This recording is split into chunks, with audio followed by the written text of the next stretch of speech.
ایک یہودی کا بیٹا نبی پاک کی خدمت کرتا تھا اکثر. یہودی کا بچہ وہ بیمار ہو گیا, روز آتا تھا, چھوٹے موٹے کام کرتا تھا, بیمار ہو گیا.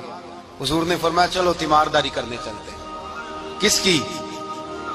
جی غلام کی, نوکر کی. یہاں صاحب کہتے ہیں 5,000 روپیہ لے جاؤ, وہ بڑے احسان کے ساتھ 5,000 روپیہ لے جاؤ اور دے آنا, اور اسے کہنا سردی پوچھ رہے تھے تیرا کیا حال ہے. وہ بات ختم ہو گئی.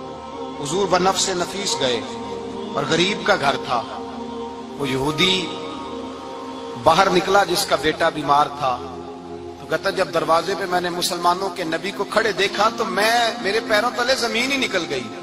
میں نے کہا حضور مجھ غریب کی کٹیا میں کیسے آئے؟ پر میں تجھے پتا ہے نا تیرا بچہ میری نوکری کرتا تھا, یا بیمار ہو گیا, میں تیمارداری کرنے آیا. وہ یہودی کہتا مجھے خیال یقین ہی نہ آئے کہ میرے گھر میں حضور, تو امیر حرم, میں غریب بے نوا, تو کجا من کجا, میرے گھر میں حضور آئے. کہتے کہاں ہے ہمارا پیارا؟ حضور وہ لیٹا ہوا ہے. صحابہ کہتے ہیں نبی پاک سرانے گئے تو اس کا آخری وقت تھا, تھوڑا سا ٹائم تھا. میرے مصطفیٰ نے فرمایا تو میری نوکری کرتا تھا, آج میں تیری تیمارداری کرنے آیا ہوں. غلاموں سنو, جو رسول اللہ کی نوکری کرے آخری وقت آئے تو اللہ کے رسول پہنچ جایا کرتے ہیں, حضور پہنچ جایا کرتے ہیں.